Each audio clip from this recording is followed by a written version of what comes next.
L'intégration régionale africaine est magnifiée ce 24 mai 2024 à Yaoundé à l'occasion de l'inauguration officielle du nouveau siège de l'Institut international des assurances IIA. La cérémonie est couplée à la célébration du cinquantenaire de l'Institut présidé par le ministre des Finances, Louis-Paul Motazé, représentant le président du Conseil des ministres de la Conférence interafricaine des marchés d'assurance, CIMA. Situé au quartier Mfandena dans le 5e arrondissement, ce joyau architectural construit sur 15 483 mètres carrés est l'œuvre de 14 États membres de la CIMA. La réalisation de ce bel édifice que nous inaugurons aujourd'hui est l'œuvre des États membres de la CIMA. Qu'il me soit donc permis de remercier solennellement les gouvernements des États membres pour la confiance faite au Cameroun pour cet investissement majeur.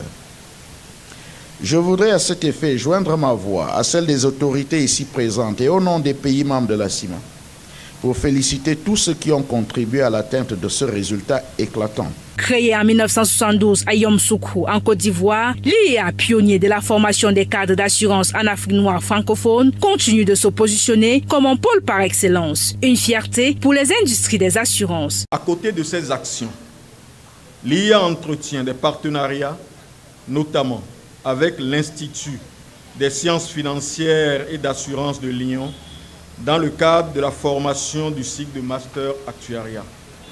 Aussi, je l'ai cité tout à l'heure, partenariat avec l'Agence universitaire de la francophonie sur divers projets.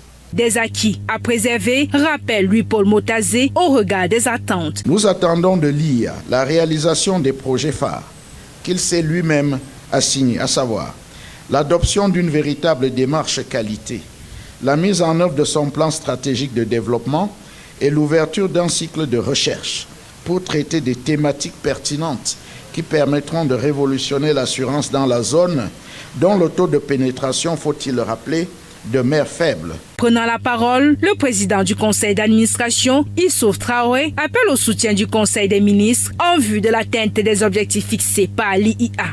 Le conseil d'administration sait pouvoir compter sur le conseil des ministres, dont vous êtes le représentant, pour nous aider à réaliser et à tenir compte du fait qu'il n'y a de richesse que d'hommes. Et l'IIA est un creuset de formation internationale. Il faudra nous aider à atteindre les objectifs, voire à les améliorer. Meublée par la projection d'un documentaire sur l'IIA, la rencontre est marquée par la remise des distinctions honorifiques au personnel méritant. Le sentiment que je vais exprimer là, c'est un sentiment de satisfaction, de joie. Un travail récompensé de 17 ans. Donc vraiment, ce n'est que la joie et du bonheur que je peux ressentir en ce moment. La coupure du ruban symbolique et le dévoilement de la plaque commémorative marquent ainsi l'ouverture officielle du siège de l'Institut international des assurances de Yaoundé. Riche en sons et en couleurs, la cérémonie connaît la présence du gouverneur de la région du Centre, Nasri Paul Béa, du préfet du Mfundi, Emmanuel Marie Djigden, du directeur général de l'IIA, Ondong Bolariwa Kwakapi, des autorités administratives et municipales, les responsables des sociétés d'assurance ainsi que les invités de marque, entre autres, s'achèvent par la visite guidée des locaux.